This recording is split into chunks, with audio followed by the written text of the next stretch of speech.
नमस्कार साथियों, मैं सुनील को स्वागत करता हूं आज फिर एक नई वीडियो में। आज की इस वीडियो में आपके लिए लेकर आया हूं ट्रिपल सी परीक्षा में पूछे आने वाले टॉप 50 क्वेश्चन। इसमें वो 50 क्वेश्चन होने वाले हैं ट्रिपल सी परीक्षा में बार बार पूछे जाते हैं और संभवतः आपके एग्जाम में भी पूछ जाएंगे। यदि आपका भी एग्जाम अक्टूबर या नवंबर महीने में होने वाला है तो ये वीडियो आपके लिए बेहद इंपॉर्टेंट होने वाला है, क्योंकि आपके लिए बेहद इंपॉर्टेंट क्वेश्चन है इसमें। यदि आप इस चैनल पर नए आए हों तो चैनल को सब्सक्राइब कर लीजिए और वीडियो को लाइक करके अपने उन दोस्तों में जरूर शेयर कर दीजिए जिनका भी ट्रिपल सी का एग्जाम होने वाला है। और साथ ही साथ आपको इस वीडियो को बिना स्किप किए हुए अंत तक देखना है और वीडियो के अंत में जरूर बताना है कि टोटल 50 क्वेश्चनों में से आपने कितने क्वेश्चनों के आंसर सही दिए हैं। आज आपका प्रैक्टिस सेट नंबर तीसरा होने वाला है। पहले प्रैक्टिस सेट में हमने 1 से लेकर 50 तक क्वेश्चन किए थे, दूसरे में हमने 51 से लेकर 100 तक क्वेश्चन कवर किए थे और आज आपका तीसरा नंबर प्रैक्टिस सेट है जिसमें हम क्वेश्चन नंबर 101 से लेकर क्वेश्चन नंबर 150 तक कंप्लीट करने वाले हैं। तो आपको वीडियो के अंत में जरूर बताना है कि टोटल आपने 50 क्वेश्चनों में से कितने क्वेश्चनों के आंसर सही दिए हैं। तो चलिए शुरू करते हैं क्वेश्चन नंबर 1 से। सबसे पहले हम जो होमवर्क का क्वेश्चन था उसको पढ़ लेते हैं। पूछा गया जो आपके होमवर्क में क्वेश्चन में था, प्रथम माइक्रो प्रोसेसर का क्या नाम था। जो पहला माइक्रो प्रोसेसर है आखिर उसका क्या नाम था। तो आपका आंसर हो जो पहला माइक्रो प्रोसेसर था उसका नाम था इंटेल 4004। तो यहाँ पर आपका बी ऑप्शन सही आंसर होगा। अगले क्वेश्चन में पूछा गया है कंप्यूटर की गति को किस में मापा जाता है। जो कंप्यूटर की गति है आखिर उसको किस में मापा जाता है, बिट्स पर, हर्ट्ज, बाइट या पिक्सल। कंप्यूटर की गति किस में मापी जाती है तो आप कहेंगे जो कंप्यूटर की गति है उसको हम हर्ट्ज में मापते हैं। कंप्यूटर की गति को किस में मापते हैं तो कंप्यूटर की गति को हर्ट्ज में मापा जाता है। नेक्स्ट क्वेश्चन पूछा गया है पंच कार्ड का प्रयोग किस पीढ़ी के कंप्यूटर में। जो पंच कार्ड का प्रयोग है आखिर इसका प्रयोग कंप्यूटर की कौन सी पीढ़ी में हुआ, पहली पीढ़ी, दूसरी, तीसरी या चौथी। पंच कार्ड का प्रयोग कंप्यूटर की कौन सी पीढ़ी में हुआ था तो पंच कार्ड का प्रयोग हुआ था वो हुआ था कंप्यूटर की पहली पीढ़ी में। पहली पीढ़ी में पंच कार्ड का प्रयोग हुआ था और साथ साथ आपका वैक्यूम ट्यूब टेक्नोलॉजी का इसमें प्रयोग हुआ था। नेक्स्ट क्वेश्चन, क्वेश्चन नंबर 104 पूछा गया है, आपके सामने डिस्क्रिप्शन भी आप इसको पढ़ सकते हैं। पूछा गया है विंडो प्लस डी का प्रयोग किसके लिए होता है। जो विंडो प्लस डी शॉर्टकट कुंजी होती है आखिर इसका प्रयोग किसके लिए होता है। जो विंडो प्लस डी शॉर्टकट कुंजी होती है इसका प्रयोग होता है डॉक्यूमेंट को दिखाने के लिए। मतलब क्या होता है डेस्कटॉप को दिखाने के लिए। मतलब क्या होता है, इसका मतलब होता है जैसे आपके सामने जैसे आपने एमएस वर्ड भी खोला है और राइटर भी खोला है और गूगल क्रोम भी खोला है, आप चाहते हैं इन सभी को एक बार में हाइड हो जाएं और सीधे आपका डेस्कटॉप देखने लगे तो उसके लिए आपको कंट्रोल विंडो के साथ डी बटन प्रेस करना है। तो सीधे आपको क्या देखने लगेगा, कुछ भी खुला हो सीधे आपका डेस्कटॉप देखने लगेगा। कौन सी की प्रेस करनी है, आपको विंडो के साथ डी बटन प्रेस करना है। कुछ भी खुला हो सीधे आपका क्या देखने लगेगा, डेस्कटॉप स्क्रीन देखने लगेगी। नेक्स्ट क्वेश्चन है पूछा गया है मल्टीटास्किंग का अर्थ क्या है। जो मल्टीटास्किंग होता है आखिर इसका क्या अर्थ होता है। तो मल्टीटास्किंग का अर्थ होता है एक साथ कई कार्य को करना। एक साथ कई कार्य को करना क्या कहलाता है तो एक साथ जब हम कोई कई कार्य करते हैं उसको मल्टीटास्किंग कहते हैं। तो यहाँ पर आपको ऑप्शन नंबर बी सही आंसर होगा। मल्टीटास्किंग का अर्थ होता है एक साथ कई कार्य को करना। नेक्स्ट क्वेश्चन है पूछा गया है लाइनक्स किस प्रकार का ऑपरेटिंग सिस्टम। जो लाइनक्स है आखिर एक किस प्रकार का ओएस है। ओएस का फुल फॉर्म होता है ऑपरेटिंग सिस्टम। आखिर एक किस प्रकार का ऑपरेटिंग सिस्टम है तो यह हमारा एक ओपन सोर्स ऑपरेटिंग सिस्टम है। लाइनक्स किस प्रकार का ऑपरेटिंग सिस्टम है तो लाइनक्स है यह हमारा एक ओपन सोर्स ऑपरेटिंग सिस्टम है। अगले क्वेश्चन में पूछा गया है, आपसे पूछ सकता है लाइनक्स का आविष्कार किसके द्वारा किया गया था। तो लाइनक्स का आविष्कार लाइनस टोरवाल्ड द्वारा सन 1991 ईस्वी में किया गया था। पूछा गया है अगले क्वेश्चन में विंडो ऑपरेटिंग सिस्टम किस कंपनी द्वारा विकसित किया गया। जो विंडो ऑपरेटिंग सिस्टम है आखिर इसको किस कंपनी द्वारा विकसित किया गया था तो आपका आंसर होगा जो विंडो ऑपरेटिंग सिस्टम है इसको माइक्रोसॉफ्ट के द्वारा विकसित किया गया। विंडो ऑपरेटिंग सिस्टम को किसके द्वारा विकसित किया गया तो विंडो ऑपरेटिंग सिस्टम को माइक्रोसॉफ्ट कंपनी के द्वारा विकसित किया गया। माइक्रोसॉफ्ट जो कंपनी है उसके फाउंडर कौन है, Bill Gates and Paul G Allen. Next question में पूछा गया है राइटर में वर्ड काउंट देखने के लिए कौन सी कुंजी का प्रयोग करते हैं। तो लिब्रे ऑफिस राइटर होता है उसमें आप देखना चाहते हैं कि टोटल आपने कितने वर्ड लिखे हैं, उसको देखने के लिए कौन सी की का प्रयोग करते हैं तो लिब्रे ऑफिस राइटर में वर्ड काउंट देखने के लिए कंट्रोल प्लस शिफ्ट प्लस सी का प्रयोग करते हैं। नेक्स्ट क्वेश्चन है पूछा गया है लिब्रे ऑफिस राइटर में मेल मर्ज का प्रयोग किसके लिए होता है। जो लिब्रे ऑफिस राइटर होता है आखिर इसमें जो मेल मर्ज होता है उसका प्रयोग किसके लिए होता है तो मेल मर्ज का प्रयोग होता है ईमेल या लेटर को भेजने के लिए किसका प्रयोग करते हैं, उसके लिए हम मेल मर्ज का प्रयोग करते हैं। यहाँ पर आपका ऑप्शन नंबर बी सही आंसर होगा। नेक्स्ट क्वेश्चन में पूछा गया है लिब्रे ऑफिस राइटर में टेबल को इंसर्ट करने के लिए कौन सी की का प्रयोग करते हैं। यदि आप लिब्रे ऑफिस राइटर में टेबल को इंसर्ट करना चाहते हैं तो उसके लिए आपको कौन सी शॉर्टकट कुंजी का प्रयोग करना होगा। लिब्रे ऑफिस राइटर में टेबल को इंसर्ट करने के लिए Ctrl+F12 शॉर्टकट कुंजी का प्रयोग करते हैं। लिब्रे ऑफिस राइटर में टेबल को इंसर्ट करने के लिए Ctrl+F12 शॉर्टकट कुंजी का प्रयोग करते हैं। ऑप्शन नंबर ए यहाँ पर आपका सही आंसर होगा।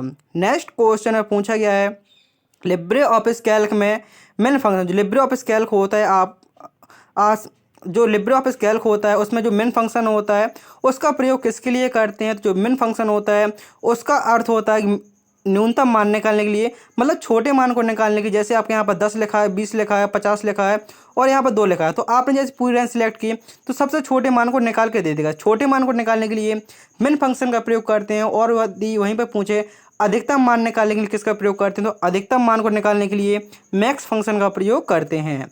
नेक्स्ट क्वेश्चन में पूछा गया है कैल्क में कॉनकैटनेट फंक्शन का कार्य क्या है। जो लिब्रे ऑफिस कैल्क होता है आखिर उसमें जो कॉनकैटनेट फंक्शन होता है उसका क्या कार्य होता है। लिब्रे ऑफिस कैल्क में कॉनकैटनेट फंक्शन का क्या कार्य होता है। तो फंक्शन का कार्य होता है टेक्स्ट स्ट्रिंग को जोड़ना। जो टेक्स्ट स्ट्रिंग होती है, मतलब जो टेक्स्ट लिखा हुआ है उनको जैसे स्पेस आपका ज़्यादा है उन सभी को कम करके क्या कर देगा, वो सीधे सीधे लिख देगा आपको सिंगल स्पेस में। तो कॉनकैटनेट फंक्शन का अर्थ होता है जो टेक्स्ट स्ट्रिंग होता है उसको जोड़ने के लिए किसका प्रयोग करते हैं। आपको यह याद रखना है टेक्स्ट को जोड़ने के लिए किसका प्रयोग करते हैं। तो टेक्स्ट को जोड़ने के लिए हम कॉनकैटनेट फंक्शन का प्रयोग करते हैं।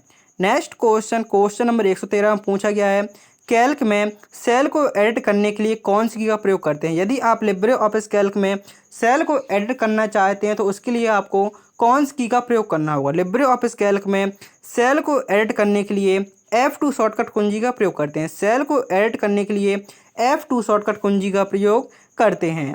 नेक्स्ट क्वेश्चन में पूछा गया है लिब्रे ऑफिस कैल्क में नाउ फंक्शन का क्या करता है। जो नाउ फंक्शन होता है आखिर इस फंक्शन को लगाने से क्या आउटपुट आता है। सबसे पहले हम एक छोटी सी बात यहाँ पर याद रखेंगे, लिब्रे ऑफिस कैल्क में कोई भी फॉर्मूला लगाने से पहले सबसे पहले हमें बराबर चिन्ह का प्रयोग करना होता है।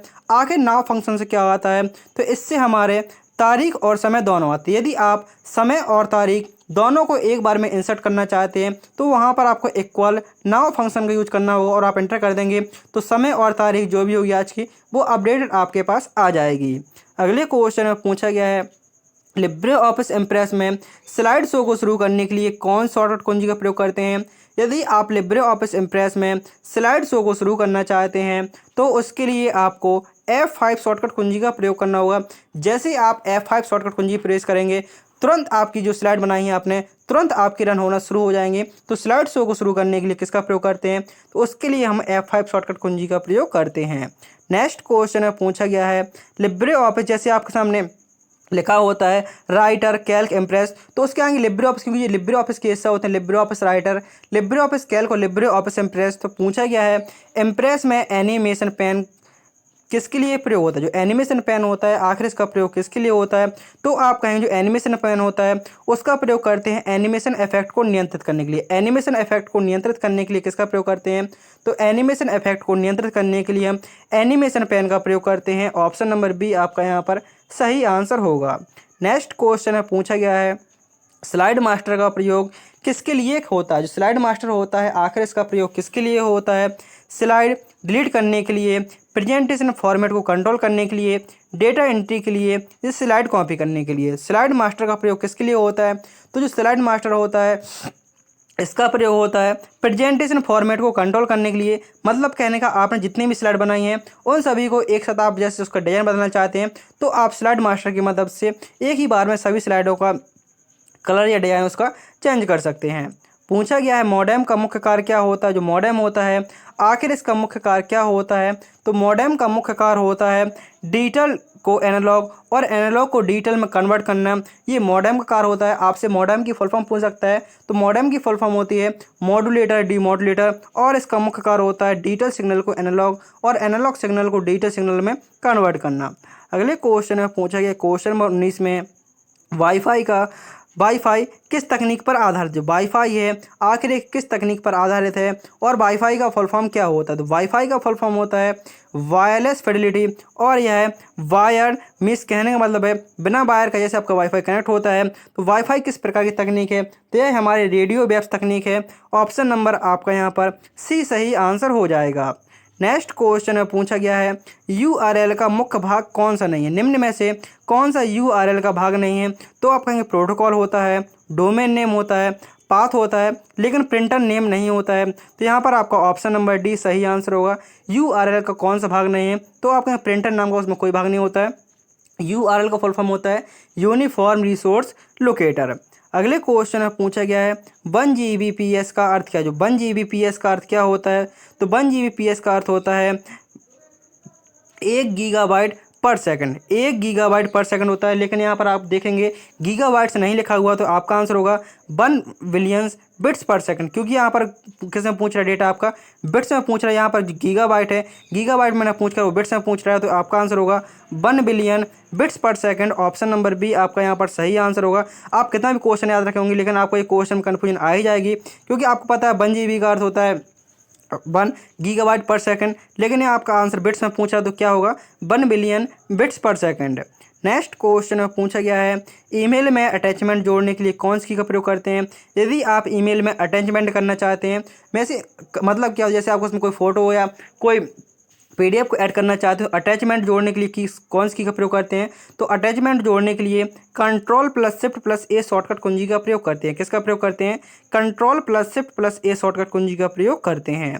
नेक्स्ट क्वेश्चन में पूछा गया है डिजिटल इंडिया अभियान कब, जो डिजिटल इंडिया अभियान का शुभारंभ कब हुआ। तो जो डिजिटल इंडिया अभियान है इसका शुभारंभ हुआ था सन 2015 में। डिजिटल इंडिया अभियान का शुभारंभ कब हुआ था, तो इसका शुभारंभ हुआ था सन 2015 में। ऑप्शन नंबर सी आपका यहाँ पर सही आंसर होगा। नेक्स्ट क्वेश्चन में पूछा गया है ई गवर्नेंस का एक उदाहरण, जो ई गवर्नेंस का निम्न में से कौन सा एक उदाहरण है। तो ई गवर्नेंस का जो एक उदाहरण है वो है आपका IRCTC। ई गवर्नेंस का एक उदाहरण कौन सा है, जो IRCTC है, ये आपका एक ई गवर्नेंस का उदाहरण है। नेक्स्ट क्वेश्चन नंबर 25 में पूछा गया है CSC का फुल फॉर्म होता है कॉमन सर्विस सेंटर। इसका मुख्य उद्देश्य क्या है, जो CSC होता है आखिर इसका मुख्य उद्देश्य क्या होता है। जो CSC होता है उसका मुख्य उद्देश्य होता है रूरल एरियाज में डिजिटल सर्विस देना। ऑप्शन नंबर बी सही आंसर होगा। CSC का full form common service centre, और इसका उद्देश्य होता है रूरल एरियाज में डिजिटल सर्विस देना। तो यहाँ पर आपके 25 क्वेश्चन पूरे होते हैं। यदि आपने अभी तक वीडियो को लाइक नहीं किया तो वीडियो को लाइक कर दीजिए और चैनल को सब्सक्राइब कर लीजिए। और मैंने वीडियो डिस्क्रिप्शन बॉक्स में सभी वीडियो की लिंक दे रखी है, मैंने मैराथन क्लास कराई है, उनकी भी लिंक वीडियो डिस्क्रिप्शन बॉक्स में। आप इस वीडियो के बाद वो वीडियो देख सकते हैं, और वीडियो के अंदर जरूर जुड़ा रहना है और बताना है कि टोटल 50 क्वेश्चनों में से आपने कितने क्वेश्चनों के आंसर सही दिए। और यदि आपको किसी भी प्रकार का डाउट आता है तो आप कमेंट बॉक्स में कमेंट कर सकते हैं, और कमेंट में जरूर बताएं कि यह वीडियो आप कहाँ से देख रहे हैं, और जो आपका SSC एग्जाम है वो किस महीने होने वाला है, अक्टूबर में या नवंबर महीने में। पूछा गया है रुपे कार्ड किसके द्वारा लॉन्च किया गया है। जो रुपे कार्ड है आखिर इसको किसके द्वारा लॉन्च किया गया है। जो रुपे कार्ड है उसका आपको NPCI द्वारा लॉन्च किया गया है, जिसकी फुल फॉर्म होती है national payment corporation of India. NPCI की फुल फॉर्म होती है national payment corporation of India के द्वारा यह लॉन्च किया गया था। नेक्स्ट क्वेश्चन में पूछा गया है NEFT का फुल फॉर्म क्या होता है। जो नेफ्ट होता है आखिर नेफ्ट का फुल फॉर्म क्या होता है। जो नेफ्ट होता है इसका फुल फॉर्म होता है national electronic fund transfer. NEFT का फुल फॉर्म क्या होता है। तो जो NEFT होता है उसकी फुल फॉर्म होती है national electronic fund transfer. Next question है क्वेश्चन नंबर 128। पूछा गया है UPI पिन की लंबाई अधिकतर कितनी होती है। जो UPI पिन होता है यूनिफाइड पेमेंट इंटरफेस, PIN का फुल फॉर्म होता है पर्सनल आइडेंटिफिकेशन नंबर। आखिर जो UPI पिन होता है आखिर ये कितने अंकों का होता है। तो आप कहेंगे जो UPI पिन होता है वो आपका 4 अंकों का होगा या 6 अंकों का हो सकता है। UPI पिन कितने अंकों का हो सकता है, तो या तो 4 अंकों का या 6 अंकों का UPI पिन होता है। UPI की फुल फॉर्म याद रखें यूनिफाइड पेमेंट इंटरफेस। पूछा गया है अगले क्वेश्चन में डिजिटल पेमेंट सुरक्षा के लिए OTP का अर्थ क्या है। जो OTP होता है आखिर इसका फुल फॉर्म क्या होता है। तो आप कहेंगे जो OTP होता है उसका फुल फॉर्म होता है वन टाइम पासवर्ड। OTP का फुल फॉर्म क्या होता है। तो OTP का फुल फॉर्म होता है one time password.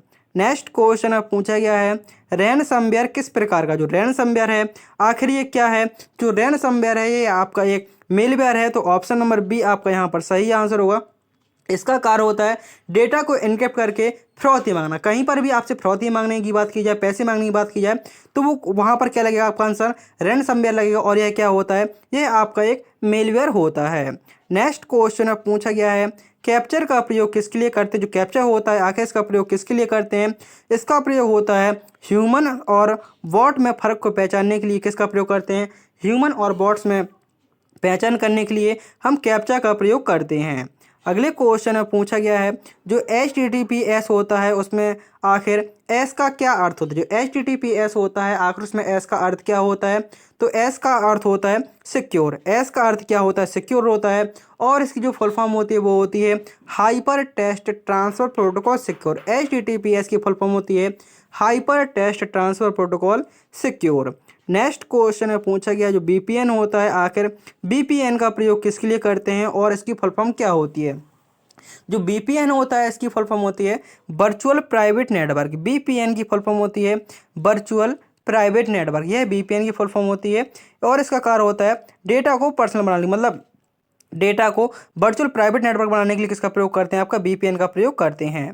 Next question है पूछा गया जो Ctrl+C शॉर्टकट कुंजी होती है आखिर इसका प्रयोग किसके लिए करते हैं। तो आप कहेंगे जो Ctrl+C शॉर्टकट कुंजी होती है उसका प्रयोग करते हैं कॉपी करने के लिए, कट करने के लिए Ctrl+X का प्रयोग करते हैं, और पेस्ट करने के लिए Ctrl+V का प्रयोग करते हैं, और क्लोज करने के लिए Ctrl+W शॉर्टकट कुंजी का प्रयोग करते हैं।